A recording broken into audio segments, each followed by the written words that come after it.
Christian Audio, a division of Recorded Books, presents God's Monsters, Vengeful Spirits, Deadly Angels, Hybrid Creatures, and Divine Hitmen of the Bible by Esther Hamori. Narrated by Lisa Larson. Monster Heaven. Every now and then, safari goers make the fatal mistake of forgetting that they're surrounded by wild animals, that no matter how well managed the environment may be, it is filled with wild things, dangerous to their core. The Bible is like that too. When we read these ancient texts, no matter how carefully managed they've been, we are visiting wild and dangerous terrain, and who knows what we'll find there. The biblical world is full of monsters. Uncanny creatures lurk in every direction, from the hybrid monsters surrounding God in heaven to the stunning array of peculiar beings touching down on earth, and from giants in the land of milk and honey to Leviathan swimming beneath the seas. Most have been tamed by time and tradition. The cherubim, menacing winged animal guardians, have become heavenly babies, marketed for feel-good cuteness on greeting cards and framed prints to be hung on a bathroom wall. The seraphim, multi-winged creatures with serpentine bodies and humanoid hands, have become conflated with angels. Angels, meanwhile, have acquired the soft-edged glow of a Hallmark card, even as they are some of the deadliest shapeshifters in a universe teeming with bizarre figures. Other monsters are hidden altogether, masked in translation as natural phenomena, like the demon's pestilence, plague, and the chill, who'd be prime comic book villains, except that they work for the good guy. Who are the monsters skulking through the pages of the Bible? And what do they tell us about their God? Strange and frightening creatures have always surrounded us. We stumble upon them, or they upon us, in legends, histories, travel reports, medical books, philosophical works, theological treatises, and epics from all places and times. Wherever there were forests, there were forest-dwelling monsters. In every wine-dark sea, giant monsters toppled ships. The ancient and medieval worlds were brimming with so many bizarre, dangerous creatures, basilisks, ogres, giants, and all manner of composite beasts, that it's a wonder humanity made it to the Renaissance. Every culture has its monster lore, and the world behind the Bible is no exception. If anything, it seems especially overrun with monsters.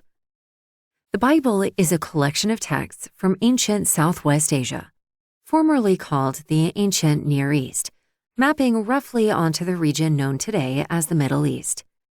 And in literature from this region, as in Greek mythology, there are monsters spilling out the windows.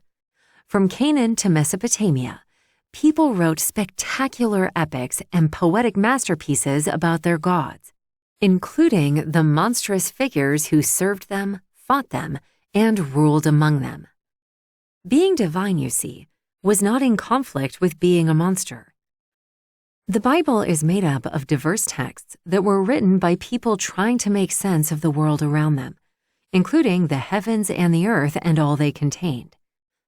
It has an incredible history, texts from a world long gone, preserved and passed down for millennia, made new with each generation's reading. But this is also its great pitfall. These texts have been compiled and canonized, interpreted and misinterpreted, cherished and wielded. PG versions of stories are mistaken for what's in the texts themselves and mask what's right before our eyes.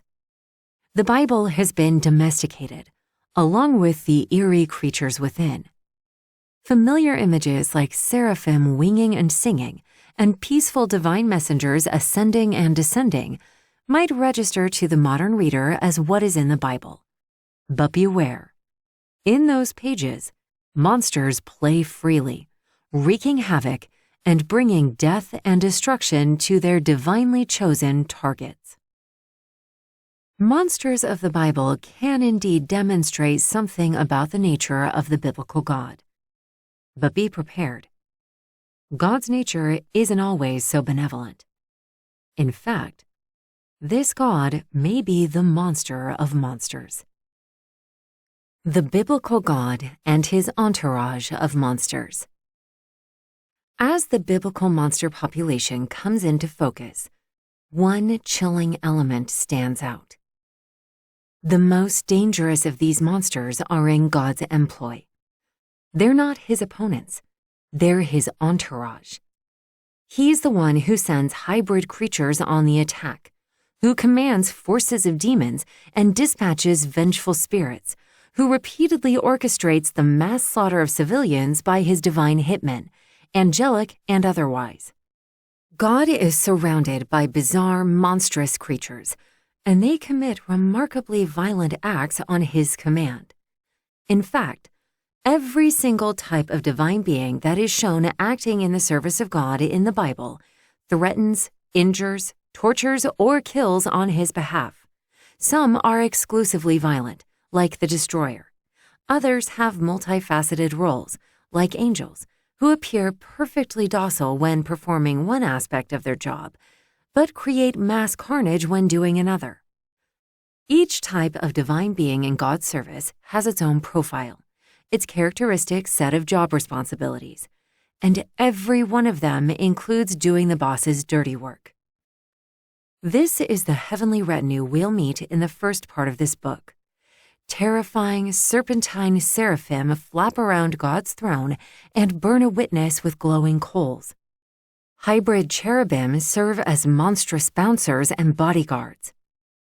We'll see God dispatch the adversary, his enhanced interrogation expert, to torture and kill at his behest.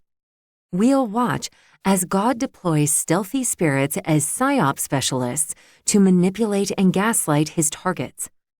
And as devastating as the demons he sics on the population are, they don't hold a candle to those most lethal shape-shifting soldiers, God's angels, who execute thousands in the blink of an eye when they're not attacking on a more intimate level. Throughout the Jewish and Christian Bibles, from Genesis through Revelation, God commands an entourage of monsters. The activities of God's monstrous inner circle show us his character from one angle.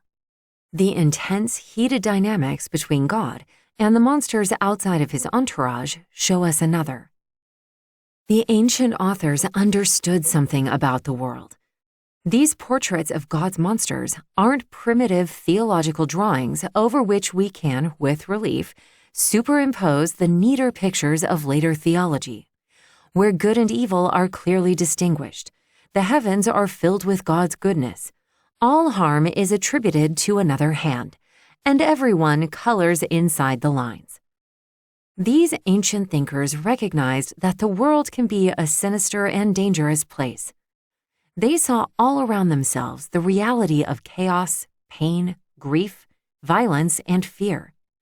They wrote about monsters because they, like us, knew a world that was filled with monsters of all kinds. These aren't crude constructions, but poignant expressions of the dangers and afflictions of life. Far from telling themselves that the presence of God assured their well-being, the Bible's ancient writers had a sense that on the edges of their world, just beyond their own realm, all sorts of monstrous creatures were lurking.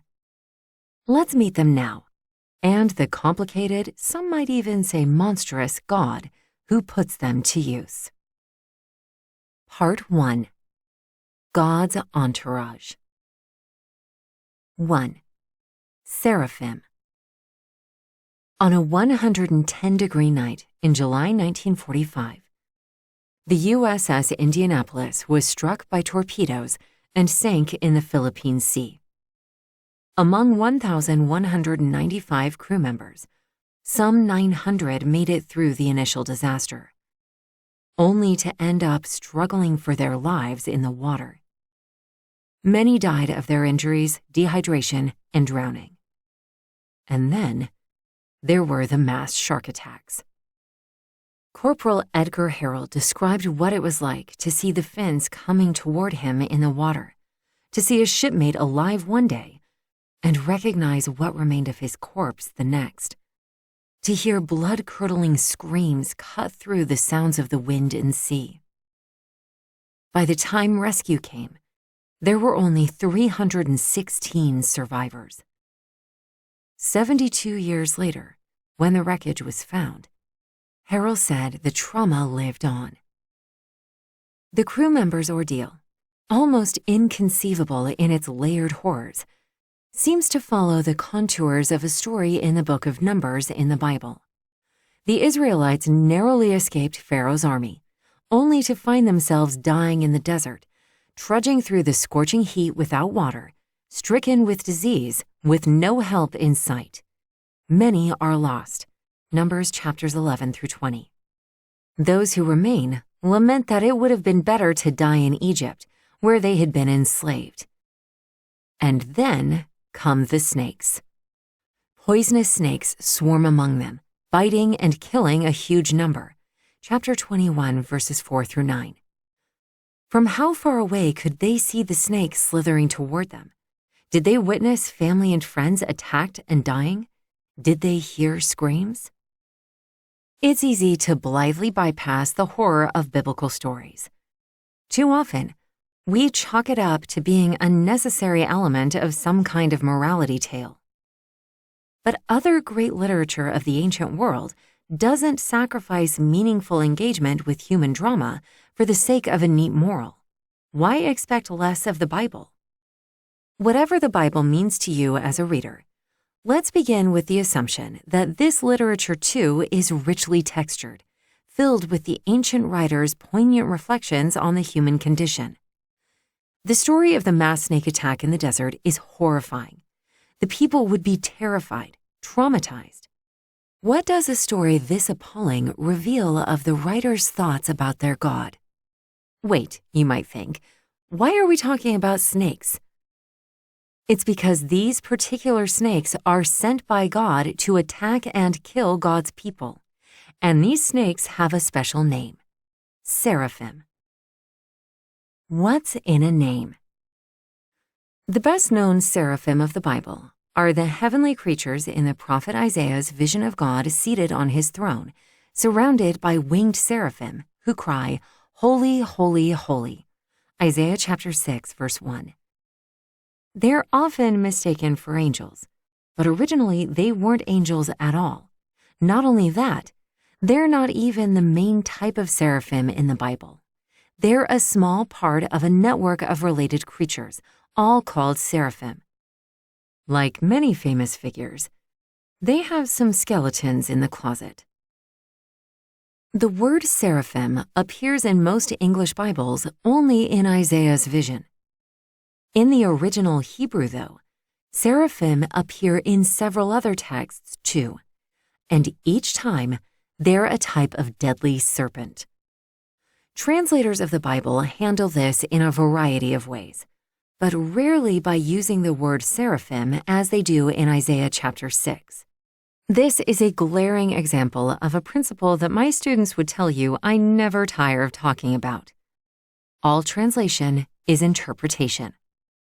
In this case, translators decide that Isaiah's heavenly seraphim are unrelated to the deadly seraphim serpents in other texts, and so they leave the Hebrew word seraphim untranslated only in Isaiah chapter 6.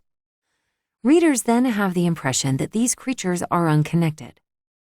The total disconnect between the celestial and terrestrial seraphim isn't a matter of what's actually in the Bible, but of what we've been taught about the Bible. The earthly seraphim aren't your everyday serpents. In 2 of the 4 passages mentioning them, these snakes have, wait for it, wings. And those 2 passages? Also in Isaiah. Isaiah's heavenly seraphim, which he describes as flying around God's throne, are clearly related to the earthly creatures he calls flying seraphim, which are explicitly a type of snake. The 2 stories outside of Isaiah mentioning earthly seraphim, including the desert snake attack, refer to them in Hebrew as seraphim snakes, using the two nouns together. No wings are mentioned, so these seem to represent the naturalistic end of the seraphim spectrum, though not entirely natural, as we'll soon discuss. Recalling that monsters can be naturalistic, unnatural, or supernatural, we see the full range represented in the seraphim family.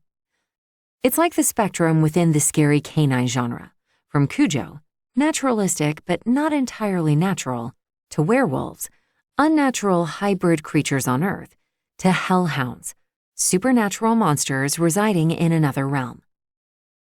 One thing all of the seraphim have in common is their propensity for a certain form of violence.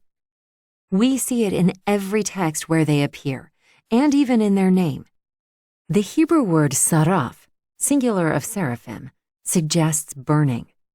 That's why the King James Version, not wanting to associate deadly reptiles with heavenly beings, called the seraphim snakes fiery serpents. Some modern Bibles stick with this traditional interpretation. Other translations try to make sense of seraphim snakes by lopping off the interesting bit and just calling them serpents. But the Hebrew saraph comes from an active, transitive verbal root meaning to burn something. Seraphim aren't passively fiery, but actively burners. And I'll give you one guess what they burn. On Earth, they strike people with burning venom. In heaven, with burning coal. And in the Bible's two main stories about seraphim, one taking place on Earth, one in heaven, they do their people burning in God's employ. The heavenly and earthly seraphim share a cluster of other traits too, but we'll have to wait to see them. For now, let's tread carefully into the first scene. You may want to watch your step along the way. We begin with the naturalistic end of the seraphim spectrum, the disaster movie sequence in which God annihilates his people in the desert using an army of seraphim snakes. On Earth. Seraphim snakes headline one show in the Bible. It's memorable, and not just to the modern monster fan.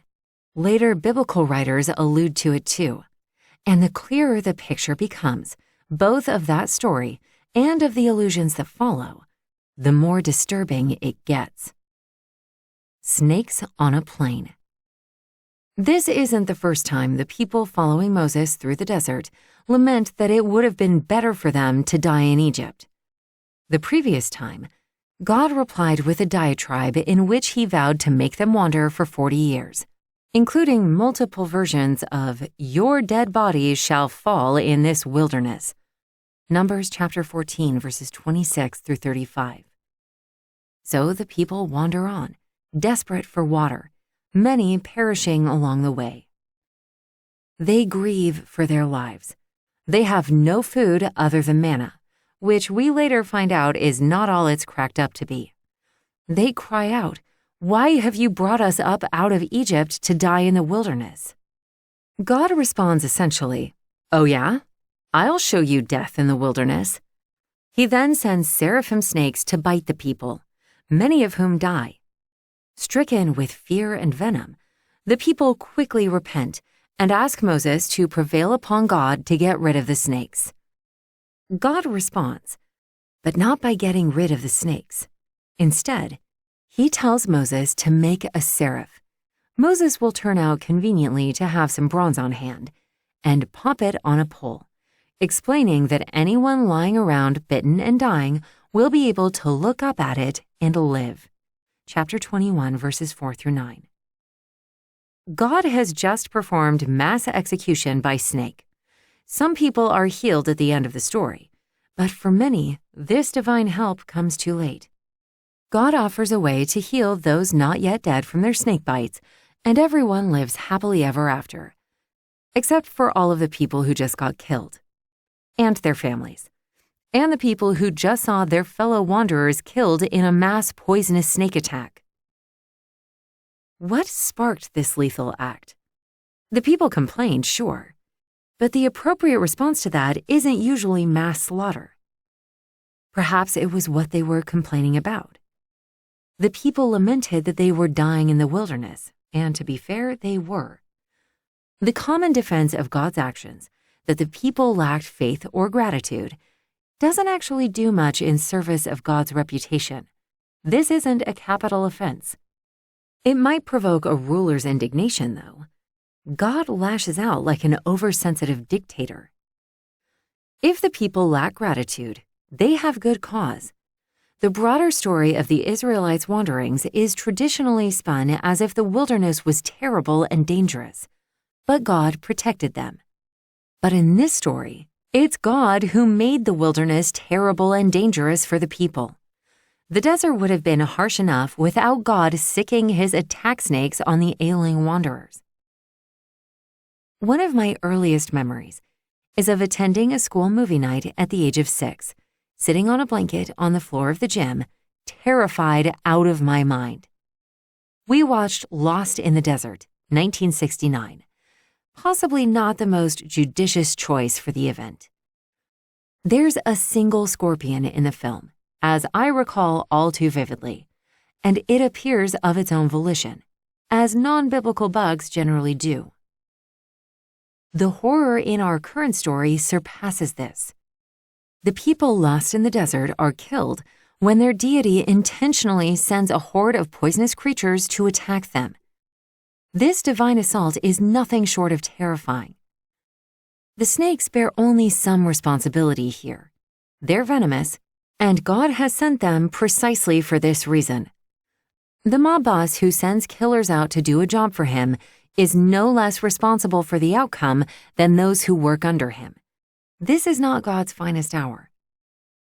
But the seraphim snakes are also monstrous in their own right. God's anger management issues aside, these frightening creatures act en masse to kill an untold number of people. The coordinated snake attack is like a prototype for the birds, where ordinary creatures appear alarmingly and lethally as an organized group. This isn't just a post-Hitchcockian reading. It's pivotal to the plot that the mass attack is unnatural, happening only because God deploys the army of snakes with their burning venom to accomplish his goal. In stories featuring the mass attack trope, creatures are often endowed with intelligence and will. When God sends the seraphim snakes, they don't scatter. They go straight for the kill. Maybe they've been bestowed with intelligence by their mad scientist creator, like the sharks of Deep Blue Sea, 1999. Even if they're only as aware as trained attack dogs, that's strangely aware for a horde of snakes, and plainly horrifying. In light of these events, it's startling that God's next move is to offer healing, at least to those not dead yet, and thus the story is resolved. But what sort of resolution is that? Kiss the ring. After orchestrating the mass snake attack, God has Moses fashion a bronze serpent. This is explicitly synonymous with a seraph. Make a seraph, God says, and so Moses made a bronze serpent. Numbers chapter 21, verses 8 and 9. God instructs Moses to create an image of the very monster he'd sent to attack the people, and mount it on a pole so that those dying of snake bites could look up at it and be healed. For some Christian readers, the end of this story might call to mind a comparison made centuries later between the bronze serpent on a pole and Jesus at crucifixion. John chapter 3, verses 14 through 15. When a writer refers to an older story, knowing that story helps us understand what the later writer has in mind, but not what the earlier writer intended. Faulkner's allusion to Absalom informs our understanding of Faulkner, but not the ancient story of Absalom. However a Christian reader interprets the New Testament comparison, we need to reckon with what goes down in the Numbers passage itself. The New Testament uses an image from Numbers, but what's the symbolism Numbers is using? Why would a bronze replica of a snake cure its bite? As it happens, the poisonous snake was a common symbol, and this story reflects a known use of it for protection and healing. The origin of the protective symbol of a venomous snake is the Egyptian uraeus, the image of a rearing cobra ready to strike, as on King Tut's famous striped death mask. Sometimes these Egyptian uraeus serpents were winged. Pharaohs wore the rearing cobra image for the protection it gave by spitting fire on their enemies. For this reason, one Egyptian term for the uraeus was flame. Like the Bible's seraphim snakes, the uraeus, sometimes winged, sometimes not, burns those it bites. The uraeus wasn't only associated with pharaohs, who were considered semi-divine. Deities in Egypt, Mesopotamia, and Canaan were also portrayed with the protective serpent image. By the time the Moses story was written, regional gods had a long history of keeping company with poisonous snakes that were part protector, part avenger. The uraeus was also used for magical protection from snake bites. In Egypt, a serpent amulet might be placed on a mummy to ward off attacks of underworld snakes, while the living wore snake images to fend off the more usual variety. This is called sympathetic magic, the use of an image to affect the thing it represents. Sympathetic magic was used in ancient Israel, too. There are several biblical examples of it, like when God strikes the Philistines with a plague of mice. The Philistines make 5 golden mice and find relief from their plagues. 1 Samuel chapter 6, verses 4 through 5. As in the story of the bronze serpent, the creature feature animal onslaught is resolved through creation of a metal figurine of the creature featured. Sympathetic magic was familiar to biblical writers, as was the image of the uraeus, which appears in various forms in ancient Israel and throughout the wider region known as the Levant. The magical use of the uraeus, a symbol of a burner snake associated with divine power, in order to heal snake bites, is perfectly at home in the Bible. What complicates matters is how God uses this image in the story. Returning to the initial question, if the bronze serpent is meant to resolve things, what kind of resolution is that? The raising of the bronze seraph is often interpreted as an act of divine mercy. But after orchestrating the deadly mass snake attack, might God be the one in need of forgiveness? This offer of healing might save those writhing in pain but still hanging on. But does it redeem the God who sent the seraph snakes in the first place? The uraeus was a symbol of protection, and that's how God uses it. But this is protection in the mafia sense. These are near-fatal injuries that he's inflicted on the wanderers and is now offering to heal, for a price.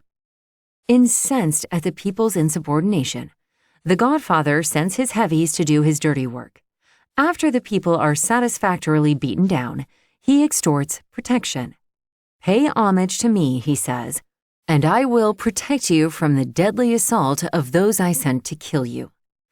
Those who are willing to kiss the ring, to physically show respect to this symbol of Dawn Almighty's power, will live. The people who capitulate will get protection from the boss's goons. As far as we know, the seraphim snakes are still there when God makes the people this offer they can't refuse. This isn't usually how we want our stories to end. In any context other than the Bible, it's unlikely that we would consider this ending redemptive. When the villain poisons Indy in Indiana Jones and the Temple of Doom, 1984, and then offers him the antidote for a price, we recognize that the bad guy is still the bad guy. This whole story is full of protection in all the wrong ways. Remember that snakes were associated with divine power because they were thought to protect gods by spitting venom on the divine ruler's enemies. Unfortunately for the Israelites, this is exactly what happens in the first part of our story. When God sees the people as his foes, he sends venomous snakes to kill them. In the face of defiance, He uses seraphim snakes to protect his sovereignty and perhaps his honor.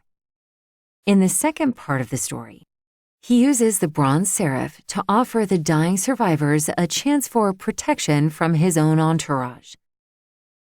It didn't have to be this way.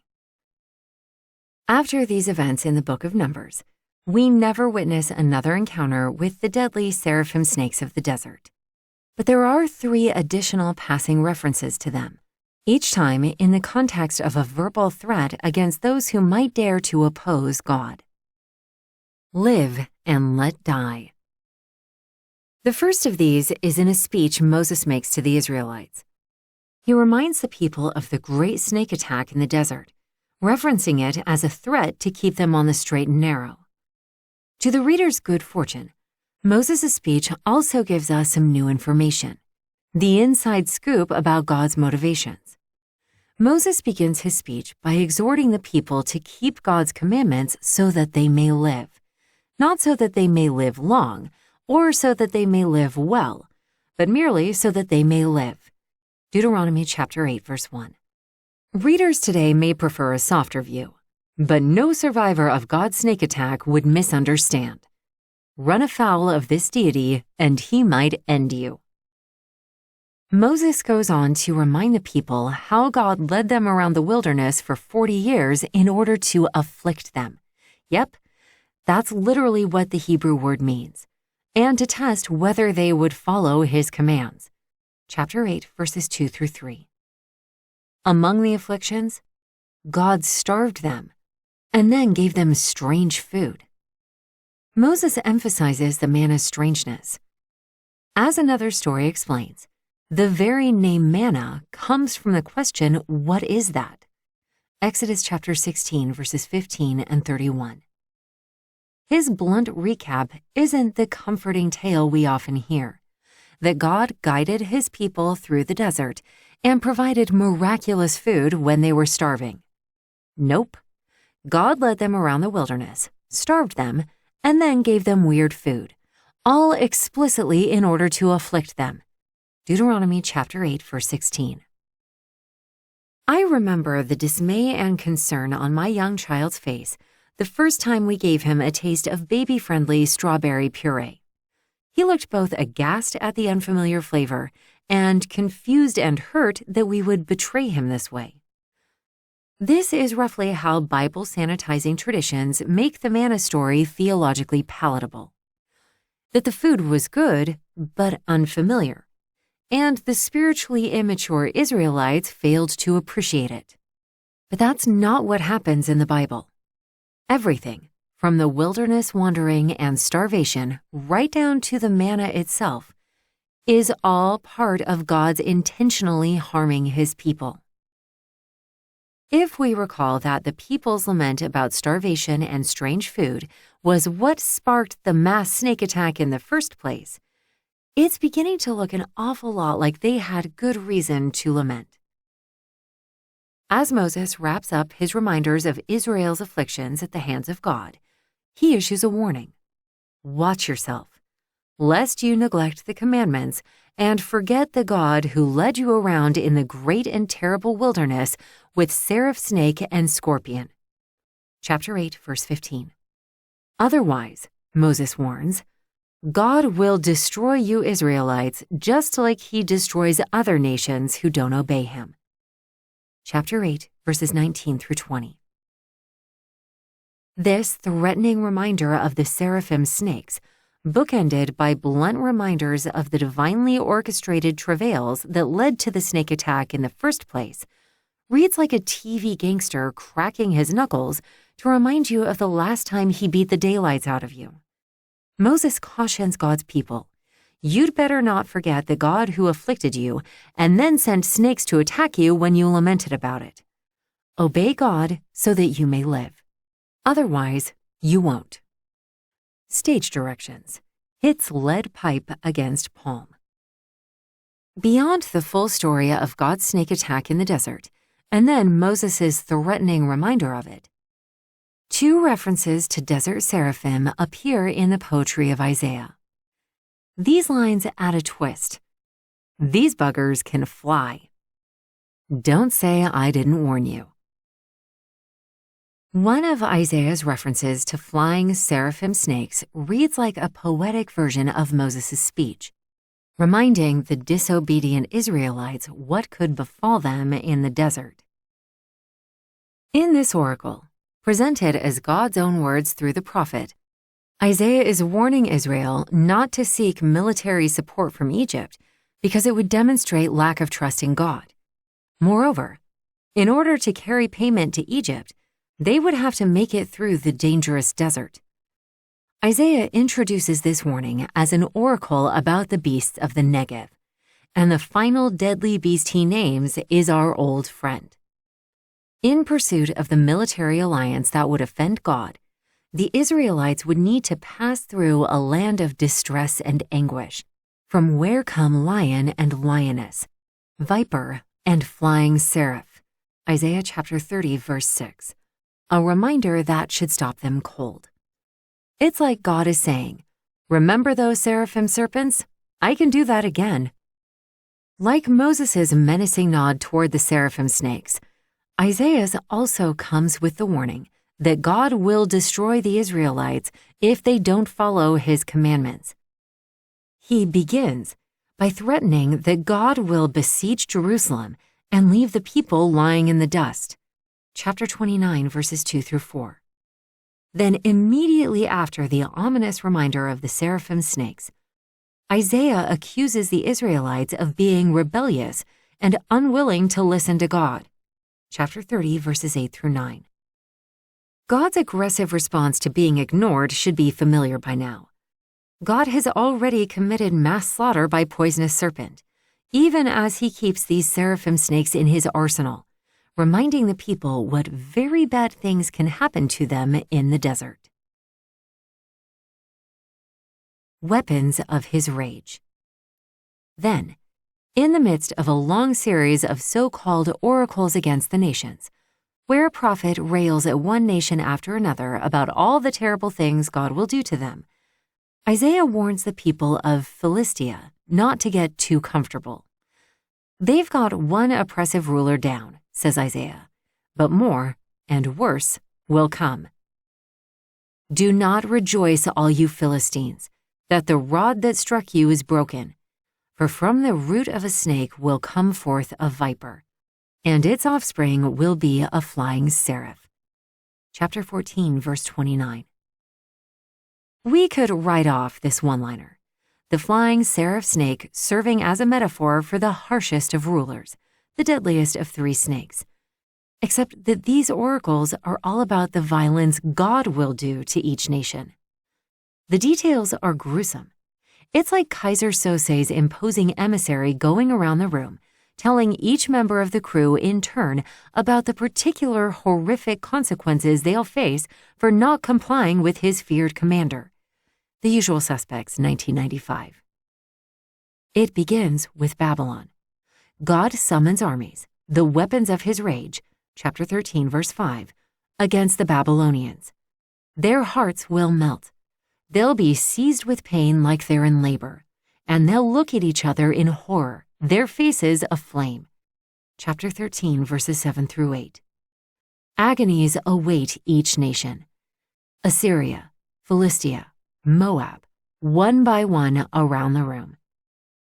The final oracle is against the Egyptians, who will be like women trembling with fear before the raised hand that the Lord of hosts swings against them. Chapter 19, verse 16. It would be bad enough to say that the people are like beaten women cringing in fear. But in this analogy, God's the wife-beater. Throughout these oracles, the horrors that befall each place are acts of God. And this is the Bible, so we're not talking insurance company acts of God, but actual violence attributed to the deity. The flying seraph in Isaiah's oracle is only a metaphor, but it's a metaphor for a weapon of God's rage. God's motive isn't spelled out in each oracle, but only because it doesn't need to be. The assumption at the core of every series of oracles against the nations is that those nations merit punishment because they don't revere the God of Israel. The flying seraph coming for Philistia is God's penalty for the people's failure to capitulate. God doesn't settle for just conquering nations. Going characteristically above and beyond, He turns each place into an uninhabitable wasteland. It's like His signature flourish after a good conquering. Pay attention. We'll see this theme again in Isaiah's vision of the heavenly seraphim. Babylon will become a desert with ostriches all a-wander, owls nesting in the houses, and hyenas howling in the forts. In Moab, the waters will dry up and all vegetation will die. In Ethiopia, everything will be left to birds of prey. This is all God's doing. He'll sweep with the broom of destruction and send lions to finish off survivors. Chapter 14, verse 23. Chapter 15, verse 9. Israel's not exempt from God's trademark flourish. Its strongest cities will revert to wilderness. In this case, God's rationale is stated explicitly. The people forgot Him. Chapter 17, verse 10. It's a sore point, but we all have our triggers. As we'll discuss, it's no accident that in a series of oracles about God turning everything into uninhabitable wasteland, Isaiah hits upon the metaphor of the flying seraph. Did you order the code red? The seraphim snakes of the desert never just happen by. Each time they appear, it's in the use or threat of divine violence. Each time, the perceived affront that triggers God is the people's insufficient trust in and reliance upon Him. God reacts to this with fierce threats and punishing force. With this pattern in mind, let's return for a moment to the scene of the bronze seraph. The symbol of healing is a bit sinister, given the extortion angle. If the victims of God's mass snake attack want to live, they must acknowledge His divine symbol. Otherwise, no dice.